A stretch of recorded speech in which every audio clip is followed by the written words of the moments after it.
Le monde de Sophie de Joe Steingarder. Chapitre 6. Le destin. Le devin essaie d'interpréter quelque chose qui, par nature, échappe à toute interprétation. Sophie avait souvent tourné les yeux vers le jardin pendant qu'elle lisait sur Démocrite. Mais, pour en avoir le cœur net, elle descendit quand même jeter un coup d'œil à la boîte aux lettres. En ouvrant la porte d'entrée, quelle ne fut pas sa surprise de découvrir sur les marches une petite enveloppe blanche, avec, bien sûr, Sophie Amundsen écrit dessus. Ah, il s'était bien moqué d'elle.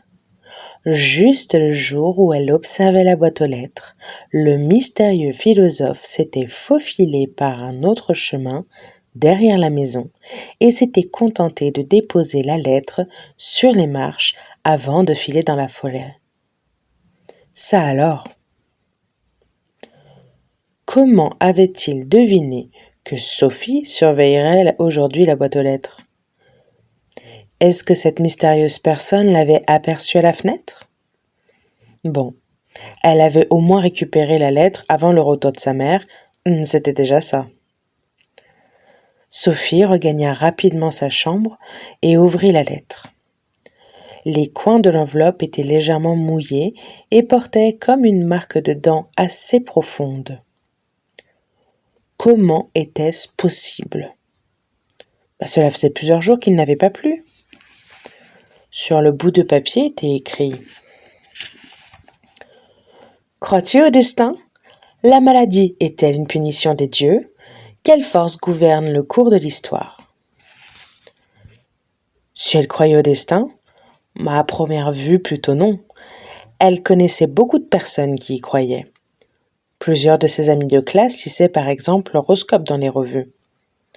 Et si elle croyait à l'astrologie, elle devait croire au destin car les astrologues pensent que la place des étoiles dans le ciel joue un rôle dans la vie sur Terre des hommes. Si on croyait qu'un chat noir traversant la rue est un signe de malheur, alors on devait aussi croire au destin, non? Plus elle y pensait, plus elle trouvait des exemples de superstition. Tiens, pourquoi dit-on « je touche du bois » et pourquoi le vendredi 13 porte-t-il malheur? Sophie avait entendu dire que beaucoup d'hôtels sautaient le chiffre 13 dans les numéros de chambre, ce qui prouvait qu'il y avait malgré tout des gens superstitieux. Superstition. N'était-ce pas un drôle de mot au fond? Si vous étiez chrétien ou musulman, on disait que vous aviez la foi. Mais si vous croyez à l'astrologie ou au vendredi 13, cela devenait de la superstition. Qui a les droits de qualifier la croyance des autres de superstition? Sophie était en tout cas sûre d'une chose. Démocrite ne croyait pas au destin. C'était un matérialiste. Il ne croyait qu'aux atomes et au vide. Sophie essaya de réfléchir aux autres questions posées sur la feuille. La maladie est-elle une punition des dieux? Qui aurait encore pu croire une chose pareille de nos jours?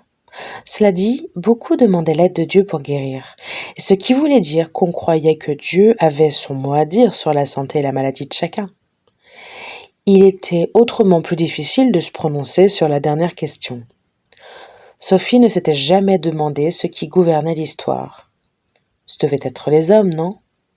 Mais si Dieu ou le destin existait, les hommes ne pouvaient plus exercer librement leur volonté.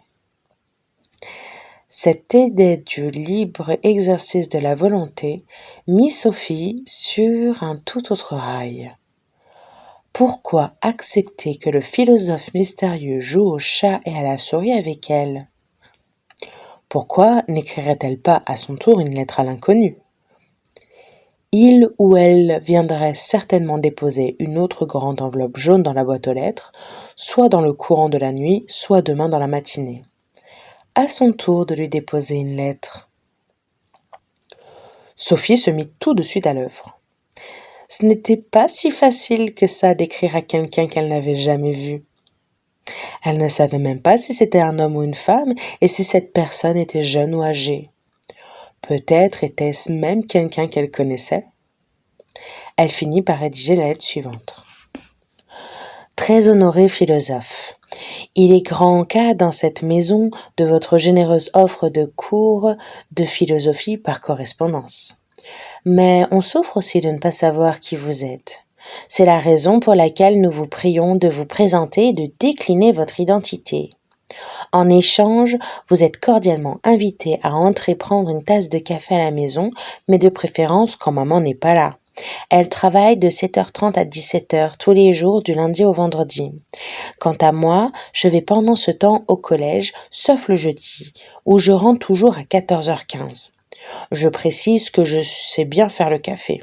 D'avance, merci beaucoup.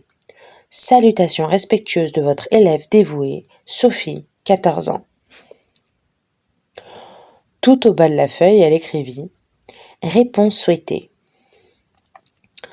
Sophie trouva la lettre beaucoup trop officielle. Mais ce n'était pas commode de savoir quel mot employer pour écrire à une personne sans visage.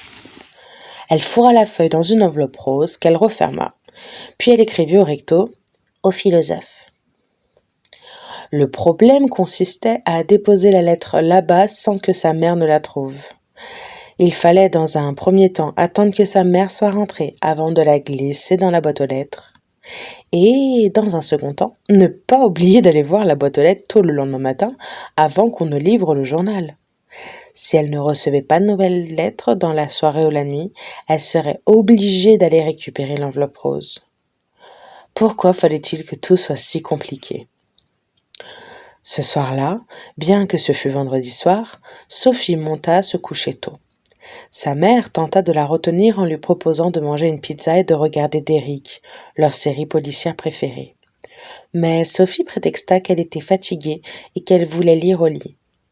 Et elle profita que sa mère avait les yeux rivés sur l'écran pour se faufiler dehors et glisser sa lettre dans la boîte aux lettres. Il était clair que sa mère se faisait du mauvais sang. Elle s'était mise à lui parler très différemment depuis l'histoire du lapin et du chapeau de forme. Sophie n'aimait pas lui faire de la peine, mais il fallait absolument qu'elle surveille la boîte aux lettres. Quand sa mère monta sur les coups de 11h, Sophie était toujours postée à la fenêtre et regardait la rue. « Tu ne surveilles quand même pas la boîte aux lettres ?» demanda-t-elle. « J'ai bien le droit de regarder ce que je veux. »« Je crois bien que tu es amoureuse, Sophie, mais si tu t'attends à une autre lettre, cela m'étonnerait qu'ils viennent te la déposer en pleine nuit. » Ah, Sophie détestait ces histoires de cœur à l'eau de rose, mais elle ne voyait pas d'autre solution que de laisser sa mère dans l'erreur. « C'est lui qui t'a parlé du lapin et du chapeau de forme ?» poursuivit sa mère. Sophie acquiesça. Il ne se drogue pas au moins. Sophie avait vraiment pitié d'elle. Elle ne pouvait pas la laisser se ronger d'inquiétude. Elle était tellement à côté de la plaque. Faire un rapprochement avec la drogue parce qu'on s'amusait à avoir un peu d'esprit. Parce que les adultes pouvaient être débiles parfois. « Maman, je te promets que je ne toucherai jamais à ce genre de choses, » répondit-elle en se retournant. Quant à lui, il ne se drogue pas non plus. Par contre, il s'intéresse à beaucoup de choses comme la philosophie. « Il est plus âgé que toi ?» Sophie fit non de la tête. « Il a ton âge ?» Elle fit signe que oui. « Et tu dis qu'il s'intéresse à la philosophie ?» Sophie acquiesça à nouveau. « Eh bien, il est certainement très intelligent. Allez, je crois que tu devrais essayer de dormir. » Mais Sophie resta à la fenêtre et continua à regarder la rue. À 1h du matin, elle était si fatiguée qu'elle se mit à cligner des yeux. Elle était sur le point d'aller au lit lorsqu'elle s'aperçut tout à coup qu'il y avait une ombre qui sortait de la forêt. Il faisait presque nuit dehors, mais assez clair pour qu'elle pût distinguer une silhouette. C'était un homme et Sophie eut l'impression qu'il était plutôt âgé. En tout cas, pas de son âge. Il portait sur la tête une espèce de béret. Il eut l'air à un moment de lever les yeux vers la maison, mais Sophie avait éteint la lumière. L'homme se dirigea vers la boîte aux lettres et laissa glisser une grosse enveloppe. Juste à cet instant, ses yeux tombèrent sur la lettre de Sophie.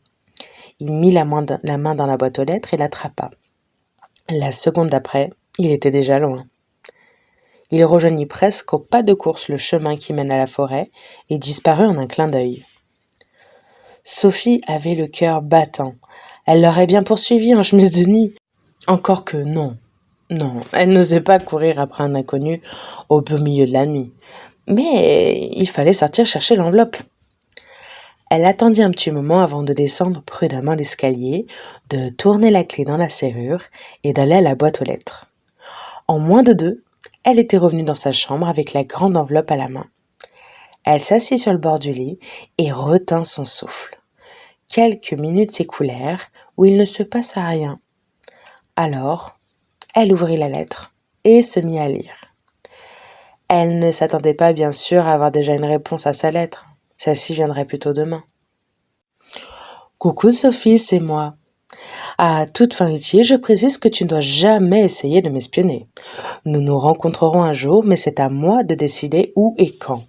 Voilà, c'est dit, et tu ne vas peut-être pas être désobéissante, n'est-ce pas? Retournons à nos philosophes. Nous avons vu comment ils ont essayé d'expliquer le changement au sein de la nature. Autrefois, c'était à travers les mythes que tout s'élucidait. Mais les anciennes croyances devaient aussi céder du terrain dans d'autres domaines. Nous le voyons quand nous abordons la question de la maladie et de la santé, ainsi que de la politique. Dans ces deux domaines, les Grecs avaient jusque-là toujours cru à la fatalité. Croire au destin veut dire que tout ce qui va arriver est décidé à l'avance. Nous retrouvons cette conception dans le monde entier des temps les plus reculés jusqu'à nos jours.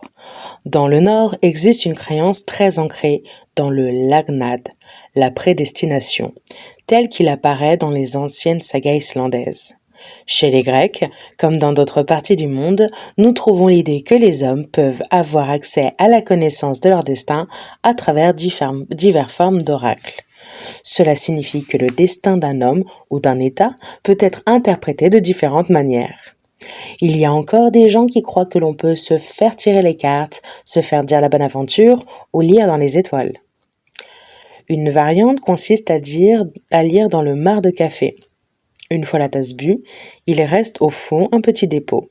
Peut-être que ces traces de café forment une image précise ou un motif, et il suffit juste d'un peu d'imagination. Si le marc ressemble à une voiture, cela veut peut-être dire que celui qui a bu le café va bientôt faire un long voyage en voiture. Il apparaît clairement que le devin essaie d'interpréter quelque chose qui, par nature, échappe à toute interprétation. Cela vaut pour tous les arts divinatoires. Ce que l'on interprète est si obscur qu'il est difficile de contredire le devin. Si on jette un coup d'œil aux étoiles, nous ne voyons qu'un chaos de petits points lumineux. Pourtant, de tout temps, de nombreux hommes ont cru que les étoiles pouvaient nous renseigner sur notre vie sur la Terre. Et il y a encore de nos jours des chefs de partis politiques qui consultent des astrologues avant de prendre une décision importante. L'oracle de Delphes.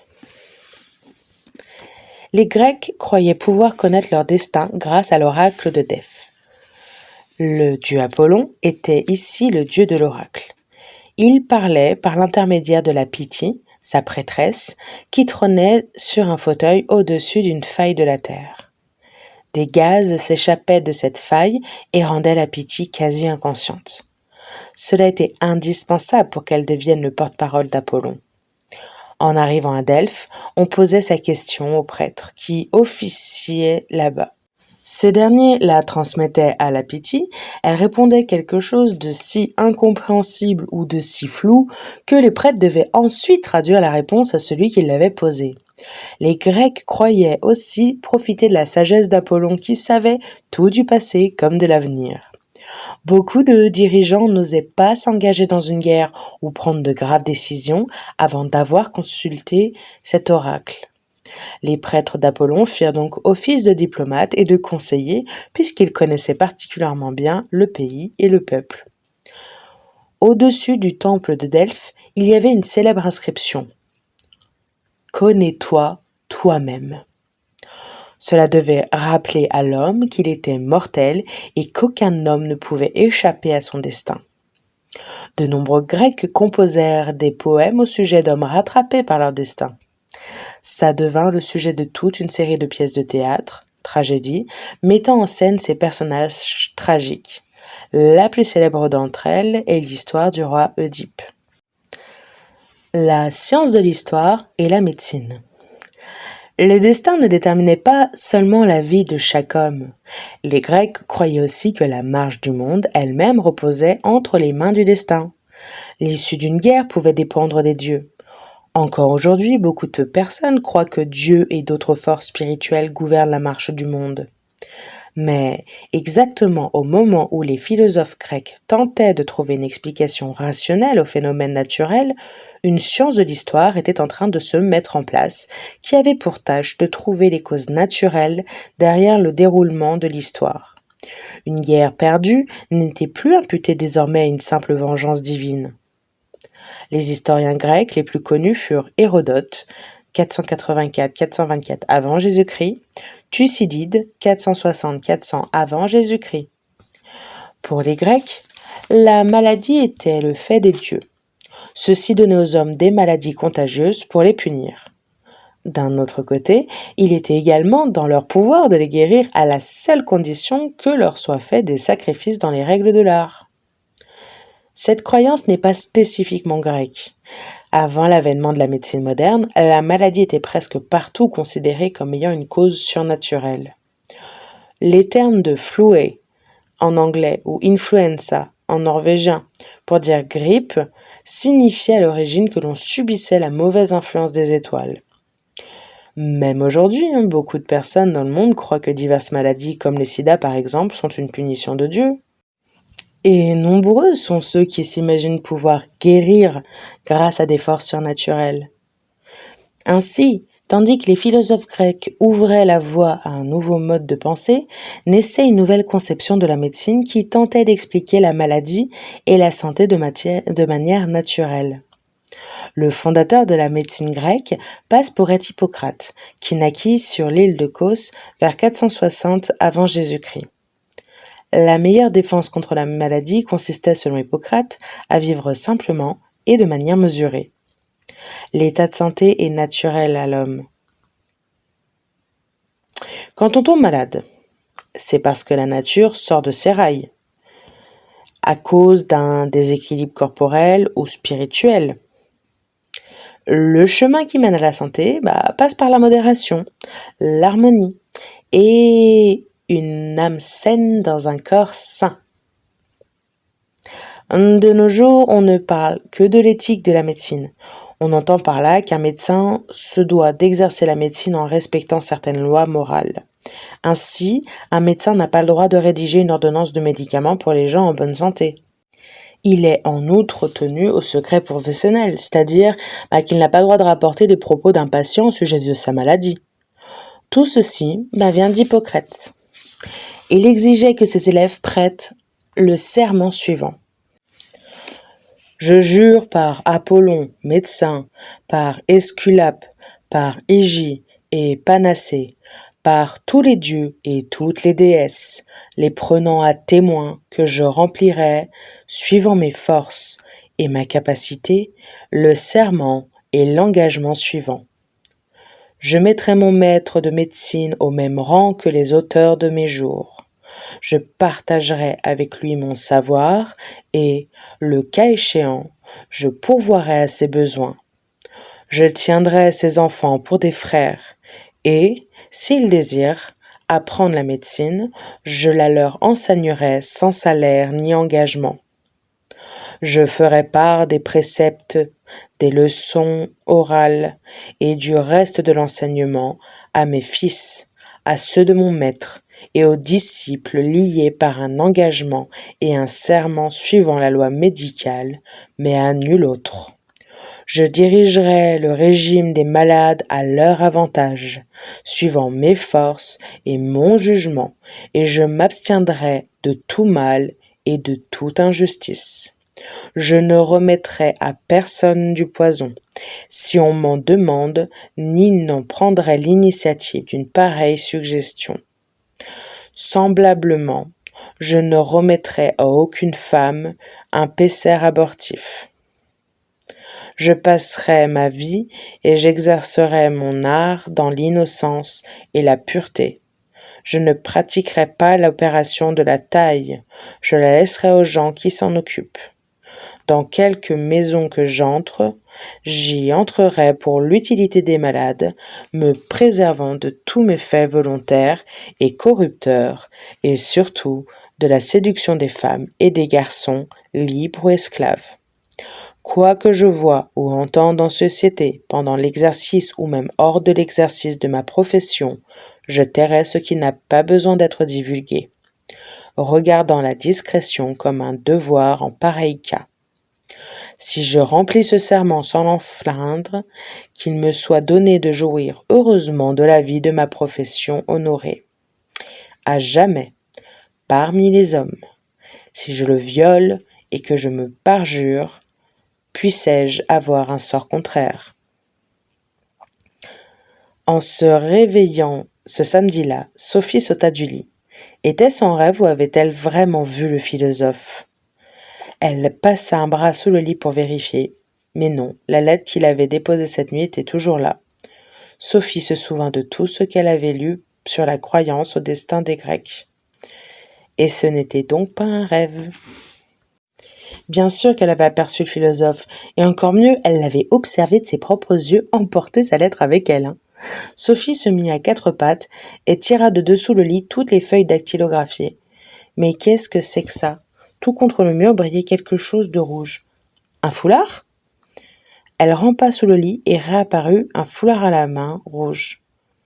Elle était sûre d'une chose, il ne lui appartenait pas. En examinant le foulard de plus près, elle poussa un petit cri en voyant qu'il y avait quelque chose d'écrit au stylo, noir, le long de l'ourlet. Elle pouvait lire « Hild ».